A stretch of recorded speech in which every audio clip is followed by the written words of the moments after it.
काल अमित भाऊंना मी विनंती केली होती की मला राज ठाकरे साहेबांना भेटायचंय, त्यांची मला वेळ मिळू शकते का. लगेचच राज ठाकरे साहेबांनी वेळ दिली, कारण त्यांनी मला विचारलं होतं की काय विषय. मी म्हणलं अजितदादांच्या बाबतीतलं जी काही ऍक्सिडेंट झालेला आहे, घातपात जो कुठला झालाय, त्याच्याबद्दलची माहिती आपल्याला मला द्यायची आहे.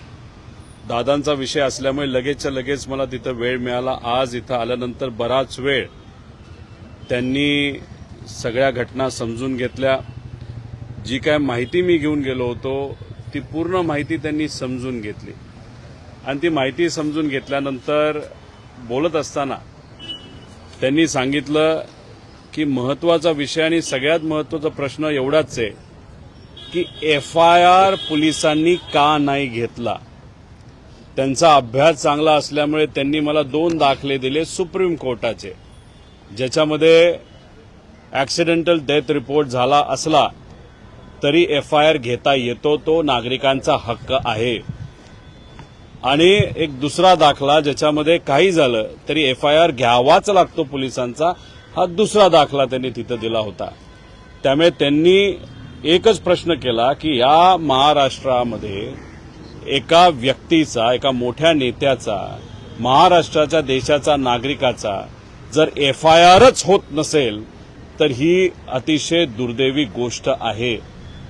त्या बाबतीत ते काय भूमिका घेतील, कसं घेतील हे आपल्याला येत्या काळामध्ये त्या ठिकाणी कळेलच. पण त्यांनी सांगितलं की दादांना मी ओळखत होतो, जवळून आम्ही काम केलेलं आहे, जेव्हा केव्हा भेटायचो आम्ही तेव्हा बोलायचो. दादा असले काय नाही तर कुणी असलं काय, पण मराठी माणसाला जर न्याय मिळत नसेल तर त्यासाठी जे काय करावं लागेल ते मी आमच्या लेवलला त्या ठिकाणी करू, एवढं त्यांना सांगितल्यानंतर आता विधिमंडळामध्ये तिथं काही आमच्या बैठका आहेत, काही लोकांनी मला वेळ दिलेली, तिथं जाऊन त्यांच्याशी मी चर्चा करणार आहे. कालपर्यंत CIDच्या चौकशीसाठी सगळेच रिपोर्ट्स येण्यासाठी वाट पाहत आहेत. खरं तर पायलट देखील जिवंत असल्याचं सांगितलं जात आहे, कोणत्या तरी देशात असल्याचं देखील म्हटलं जात आहे. नाही बघा, जे कुठले पायलट ते विमान चालवत होते ते जिवंत आहेत असं समजून चालणार नाही. जे आधी पायलट त्यांची नियुक्ती झाली होती, त्यांचं नंतर ते कॅन्सल झालं, ते आधीचे पायलट त्या ठिकाणी आहेत, त्यामुळे तो विषय तिथं राहत नाही. त्यामुळे त्या विमानामध्ये जे कोणी 5 जण होते त्याच्यामध्ये दादा होते, त्यानंतर अटेंडंट माळीताई होत्या, जाधव नावाचे जे सिक्युरिटी होते, पाठक नावाच्या को पायलट आणि कपूर नावाचे मेन पायलट, हे 5च्या 5 व्यक्ती दुर्दैवाने आज आपल्यामध्ये तिथं नाही. त्यामुळे कुणी जर सांगत असेल की ही व्यक्ती जिवंत आहे, ती व्यक्ती जिवंत, असं कुठंच काय नाही.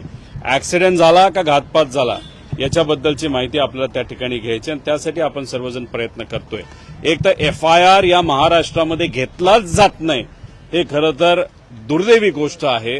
FIR हा देणं आणि देणं हा आमचा अधिकार आहे आणि त्यांनी तो घेणं ही त्यांची ड्युटी आहे. आणि महाराष्ट्रामध्ये अशी एक गोष्ट होत असेल तर हे फार चुकीची आहे. आणि आज राज ठाकरे साहेबांना भेटत असताना योगायोग आज मराठी दिवस त्या ठिकाणी आहे, त्यामुळे मराठी माणसासाठी राज ठाकरे साहेब आजपर्यंत लढत आलेले आहेत. आणि मग आज दादांचा मुद्दा घेऊन आपल्या पक्षाच्या माध्यमातून सुद्धा, कार्यकर्त्यांच्या मदतीने व आपण स्वतः सुद्धा या विषयाला न्याय मिळाला पाहिजे. इतरही पक्ष, नेते, सामान्य लोक, महाराष्ट्राची जनता दादांना न्याय देण्यासाठी प्रयत्न करतच आहेत, पण तुम्ही सुद्धा पाठिंबा आणि ताकद द्यावी अशी विनंती त्यांनी केली. आणि त्यांनी मला सांगितलं, विचारायचं कारण नाही, मी नक्कीच दादांबरोबर त्या ठिकाणी असणारे, न्याय कसा मिळेल यासाठी मी प्रयत्न करेन. दाखले त्यांनी दिलेले होते, या दाखल्यांचा उपयोग तुम्ही कशा पद्धतीनं करणार, पुन्हा एकदा FIR साठी तुम्ही पोलीस स्टेशन गाठणार आहे? नाही, एकतर काय आहे की माझ्यावर टीका काही सत्तेतले लोक आणि नेते तिथं करतायत. काल अजितदादा पक्षातले जे काही प्रमुख नेते आहेत त्यांनी सांगितलं की मी इव्हेंट करतोय. बरं, मी इव्हेंट करतोय असं तुम्ही समजा, तर तुम्ही सत्तेत आहात ना, स्टंट करतोय. तुम्ही सत्तेत आहात ना, FIR हा सगळ्यांचा अधिकार आहे. मी विरोधात आहे म्हणून तुम्ही माझा FIR घेऊन देत नाही, नाही तर घेतला जात नाही. तुम्ही सत्तेत आहात ना, तुम्हाला काय माझ्याबद्दल वाटायचं वाटू द्या, पण सत्तेचा वापर करून तपास काय दिशेनं जातो हे आपण तात्पुरता बाजूला ठेवा. साधा एक FIR करून देण्यासाठी थोडीशी मदत तरी करा. भाषणं नुसती करत चाललेला आहात तुम्ही. इथं आम्ही सर्वजण, महाराष्ट्रातील जनता सर्व इतर पक्षातले लोक दादांना न्याय कसा मिळतील यासाठी प्रयत्न करतायत आणि हे लोक मात्र भाषणाच्या माध्यमातून राजकीय टिप्पणी त्या ठिकाणी करत असतील. आणि दुर्दैव असं त्या भाषणामध्ये एक तर महाशय असे बोलले की म्हणजे नवीन पर्व त्या ठिकाणी सुरू झाले. अजित पर्व संपणारच नाही, कारण का लोकांच्या मनामध्ये दादांप्रती प्रेम आहे आणि ही घटना घडली त्याबाबतीत शंका आहे. त्यामुळे दादांना न्याय देण्यासाठी त्या नेत्यांना जर प्रयत्न करायचा असेल तर आज ती वेळ आहे. आज एफआयआर घेण्यासाठी कुठेतरी प्रयत्न करा. आणि एफआयआर का घेतला पाहिजे एक जनतेने सुद्धा समजून घेतलं पाहिजे. एफआयआर मध्ये जे मुद्दे घेतलेले आहेत, ज्यांच्याबद्दलचे आपण एफआयआर करणार आहोत, जेव्हा हा विषय सीआयडीकडे असतो नाहीतर सीबीआयकडे जातो, एफआयआर झाला की त्या एजन्सीला त्या विषयामध्ये इन्व्हेस्टिगेशन करावंच लागतं. त्यामुळे एफआयआर असणं हे महत्वाचं आहे, तो आपला अधिकार आहे. आणि जे मुद्दे आपण घेऊन जातो त्याच्यात जर आपण इन्व्हेस्टिगेशन नाही केलं तर हे क्रिमिनल इन्व्हेस्टिगेशन होणार नाही, फक्त ऍक्सिडेंटचं तिथे इन्व्हेस्टिगेशन होईल. म्हणून ही भूमिका त्या ठिकाणी आम्ही घेतो. हे बघा, जे मुरली मोहोळ साहेब आहेत ते या देशाचे स्टेट एव्हिएशन मिनिस्टर तिथं आहेत. आता त्यांनी तिथं सांगितलं होतं की 1 महिना होण्यापूर्वी दुर्घटनेला आमचा रिपोर्ट तिथं आला पाहिजे. उद्या 1 महिना पूर्ण होतोय. आता 1 महिना तुमच्या हातामध्ये होता, आता प्रिलिमिनरी रिपोर्ट तुमचा कधी येतोय हे आम्ही बघतोय. आज उद्या येतोय, याच्याची वाट आम्ही बघणार आहोत. मी सोमवारी 11 वाजता मुंबई या शहरामध्ये तिथे एक प्रेस कॉन्फरन्स घेणार आहे. त्या माध्यमातून खरा रिपोर्ट काय असतो, काय पद्धतीने या घटनेमध्ये काय काय गोष्टी घडलेल्या आहेत हे मी तिथे सिद्ध करेल. आणि रिपोर्ट जो आज उद्या येणार आहे तो जर थातूर मातूर दिला, नावापुरता दिला, तर महाराष्ट्राची जनता यांना सोडणार नाही. त्यामुळे थातूर मातूर साधा द्यायचा म्हणून एखादा रिपोर्ट तुम्ही देत असाल तर हे आम्हाला मान्य नाही. देत असताना योग्य पद्धतीचाच रिपोर्ट त्या ठिकाणी दिला गेला पाहिजे, अशी आमच्या सगळ्यांची मागणी आहे. तुमच्यावर आरोप होतोय की तुम्हा सगळ्यांवरच म्हणजे शरद पवार पक्षावर की अजितदादांना अग्नी सुद्धा दिला नव्हता, तुम्ही विलिनीकरणाच्या चर्चा सुरू केल्या, सुनेत्रा पवार यांनी शपथ घेतली, तुम्ही त्यांचं अभिनंदन किंवा त्यांना शुभेच्छा कोणीही दिल्या नाही. काल सुद्धा मुद्दाम तुम्ही सगळा स्टंट केला, कारण काल त्यांना राष्ट्रीय अध्यक्ष घोषित केलं जात होतं. एक आपण सगळ्यांनी समजून घेतलं पाहिजे, तिथं कोणाची चर्चा झाली, कशी झाली हे त्यांनी सांगावं ना, नावं सांगा. कुठंच काय तिथं घडलेलं नाही. आम्ही सर्वजण तिथं दुःखात होतो. पवार साहेबांना सुद्धा तिथं शब्द निघत नव्हते, अशी तिथं परिस्थिती होती. तुम्ही जर बघितलं असेल की दुसऱ्या दिवशी कुठेही अडचण होऊ नये, लोकांना अडचण होऊ नये, तिथं कुठंतरी दंगल उसळू नये म्हणून लोकांच्या हितासाठी तिथं पवार साहेबांनी स्टेटमेंट देत असताना पवार साहेब काय कॅमेराकडे बघून स्टेटमेंट दिलेलं नाही, त्यांना वाचावं लागलं.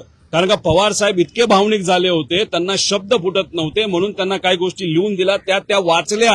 ही आमची परिस्थिती होती. आणि याच्यात तुम्ही आज राजकारण करत आहात. आता तुम्हीच बघून घ्या की गेल्या काही दिवसांमध्ये विलिनीकरण हे शब्द आम्ही जास्त वापरले का त्यांनी जास्त वापरलेत. अजितदादा पक्षाचे जे कोणी चार जे लोक आहेत त्यांनी काय केलंय तर त्यांनी फक्त हे विषयाला जिवंत ठेवलेलं आहे. का? याच्याशिवाय त्यांचं महत्व तिथं दिसत नाही. मला फक्त या नेत्यांना एवढंच सांगायचं, राजकारण तुम्ही करा, आम्ही आमच्या लेवलला करू, पण आता राजकारणाची वेळ नाही.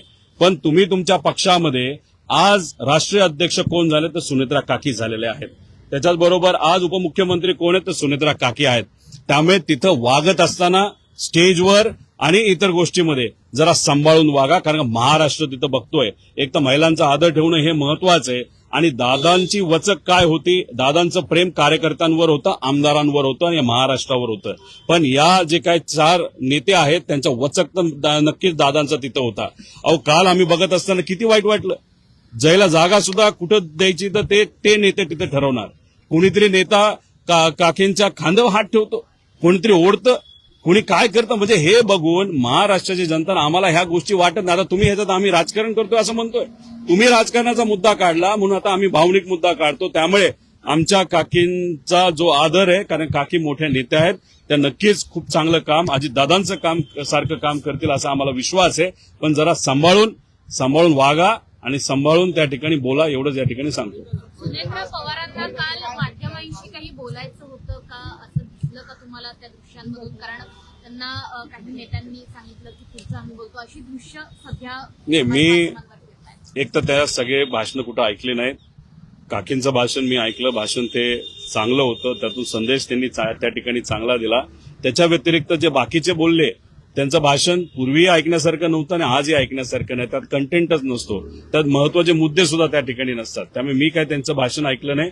नंतर काय घडलं हे मला तरी त्या ठिकाणी माहित नाही. पण एक आहे की सुनेत्रा काकी या सक्षम महिला आहेत, पवार परिवाराच्या एक घटक आहेत आणि मग त्याच्यात त्या प्रेस कॉन्फरन्सेसला सुद्धा समोर जाऊ शकतात.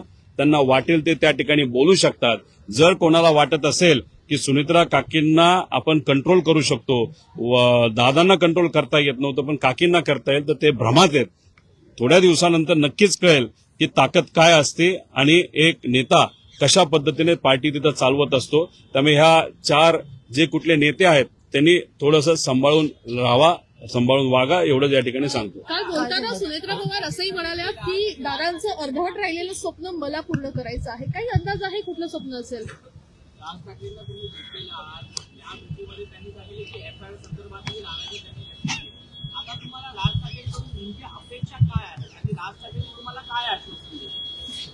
तर बघा, इथं व्यक्तिगत लेवलला, भावनिक लेवलला मी राज ठाकरे साहेबांना त्या ठिकाणी भेटलेलो आहे. माझ्या मनामध्ये जे जे काय होतं ते मी तिथं बोलून दाखवलं. माझ्याकडे जे जे कागद होते ते मी त्यांना तिथं दिलेले आहेत आणि मी दुसरी कुठलीही तिथं अपेक्षा केली नाही. माझं फक्त एकच आहे की मराठी माणसाच्या पाठीमागे ते नेहमी भक्कमपणे त्या ठिकाणी राहिलेले आहेत. एवढ्या मोठ्या नेत्याकडनं आणि ते सरळ बोलणारे नेते आहेत. त्यामुळे त्यांच्याकडनं माझी नक्कीच अपेक्षा आहे, मनोमन अपेक्षा आहे. मी बोलून दाखवली नाही आणि ते योग्यच निर्णय आणि योग्यच पद्धतीने या विषयाला पाठिंबा देतील असा मला त्या ठिकाणी विश्वास आहे.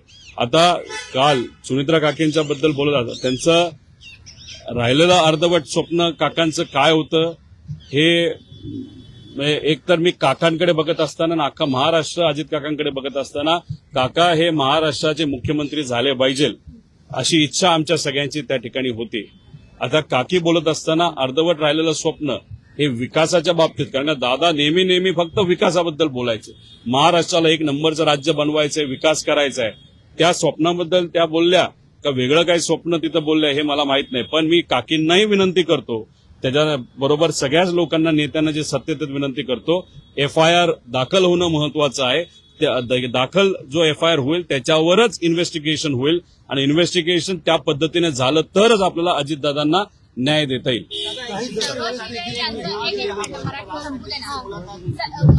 सर, समाज माध्यमांवर आणखी एक व्हिडिओ व्हायरल होतोय, एक खूप व्हायरल होतोय, काल झाला. ऐकायला मिळतंय की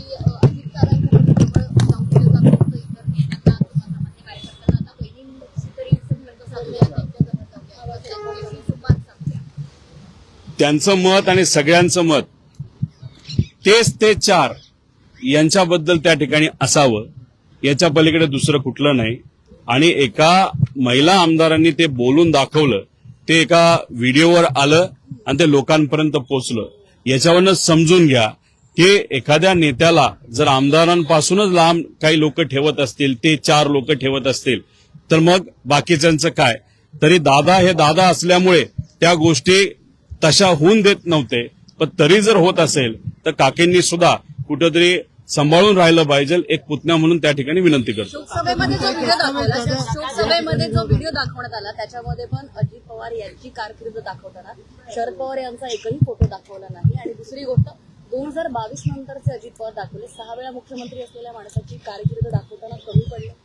माझं एकच मत आहे की साहेबांचा फोटो दाखवला का नाही दाखवला, लोकांना माहितीये की साहेबांचं अजित काकांवर प्रेम होतं, अजित काकांचं साहेबांवर प्रेम होतं आणि त्यांच्या जडणघडणीमध्ये पवार साहेबांचा काय वाटा हे दुनियाला तिथं माहितीये.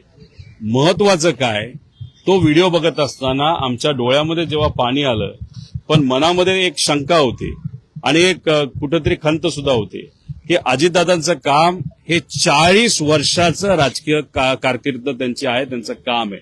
पण दाखवत असताना जेव्हा कॅश बॉक्सच्या पद्धतीने फक्त 2 वर्षाचाच विषय त्या ठिकाणी दाखवला, पण त्यांचं बाकीचं जे काम आहे, जेव्हा 85 सालापासूनचं जे असेल ना, तर त्याच्या आधीपासूनचं असेल, जर तुम्हाला कॉपरेटिव्ह मुवमेंट पासून बघायचं असेल, त्या गोष्टी दाखवल्या नाही.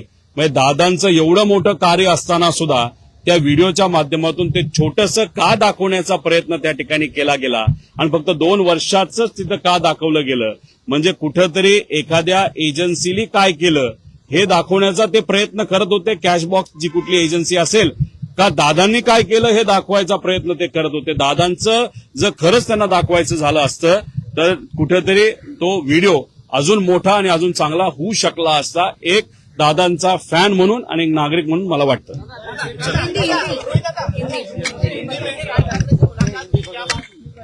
देखो, राज ठाकरे साहब को मैंने वहां पे डॉक्यूमेंट्स दिए हैं.